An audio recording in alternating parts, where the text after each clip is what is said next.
We talk about reproducing church. I'm Greg Burst, pastor of Lake Point, and I want to talk about this reproduction, multi-site. How do we go and we've started a new church plant within our DNA? What's the thought and the mindset of going and starting another ministry? I mean, we go back and we look at the best way to reach people that are far from God has been with a new ministry, and something about it brings people in and they want to be a part of something new. So when we talk about that, the thought is from the beginning is that this needs to be a part of our DNA. This needs to be a part of the new mission plan. From the very beginning of Lake Point, 4 years ago, we said we want to start new churches. We are a baby from a mother church, and we had a mother-daughter relationship. If you're familiar with that, our mother church is the one that helped birth us and helped start us and supported us with people, with money, and with prayers. And then out of that, we said we want to also have babies. And so we want to make our mother church a grandparent, and so we talk in those terms, and I think it's easy for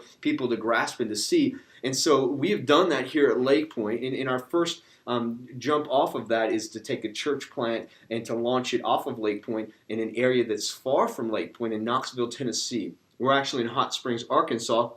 And so this is something that we're going, and we brought the planter to Lake Point to train, to teach them, to impart some of our DNA with them. And then as they go out now, they're equipped and enabled to go into this new area and begin a new ministry there. And so one of the important things for us is if we're going to be the mother church, then we need to be able to support that church. If we are not, and we're going to enable a church planter to go out and plant it, we need to partner them with another church that can help support them. And I think that's the important thing about reproducing churches. If you want to reproduce, you've got to understand the cost of birthing this new church and launching a new church out there. Much in the same token as you would as a parent in looking and saying, okay, we're going to have children. What is the cost associated with that? What is the commitment, the energy, the time, the money? And so we want to think in those terms as we talk about reproducing churches.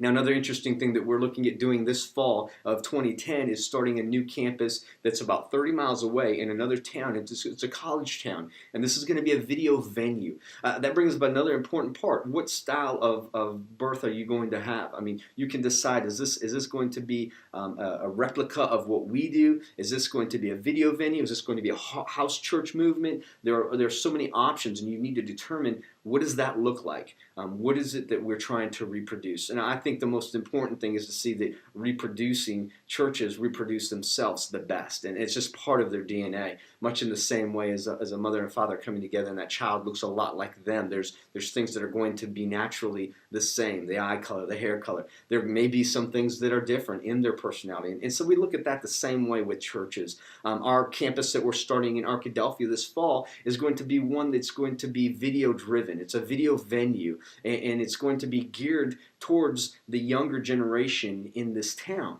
And so that's a focal point for us. So we know our target audience, and we know what we're trying to reproduce, and then we're going about in the direction of reproducing that church. Obviously, the same things apply when starting a first church and reproducing that church. You've got to get a team that's going to get together and help launch that. You've got to start to put together a budget. You need to put all the infrastructure in place that you did originally for the first opening church plant that you've begun.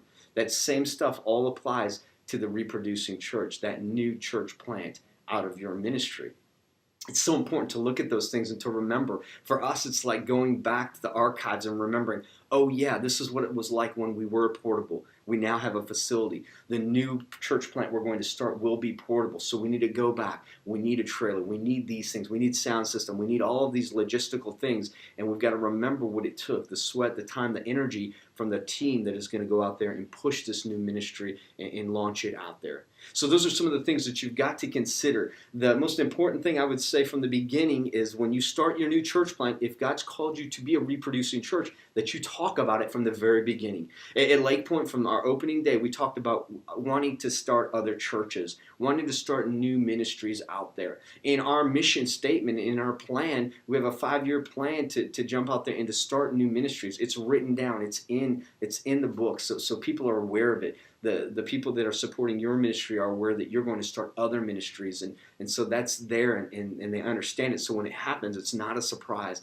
You talk about this is our plan from the beginning. So that's an important part to start from the beginning and say, this is what we're doing. This is what God has called us to do, is not to just start this new ministry, but also reproduce and start other ministries out of this ministry, enable, equipping, raising up leaders, raising up pastors, raising up a launch team that will go forward and begin that new ministry. So many important things to consider on that. I would also encourage getting into some books that will help talk about some logistics of the multi-site revolution. I mean, there's great books out there, resources that you can look at from others that have done this and gone down that path that will remind you of the logistics that are required for reproducing your ministry. And I want to encourage you, if we can help in any way, we'd love to help you, and just continue to press forward in the vision that God has given your church, your ministry, and how you will reproduce and see the kingdom of God grow in your community and the communities surrounding. God bless.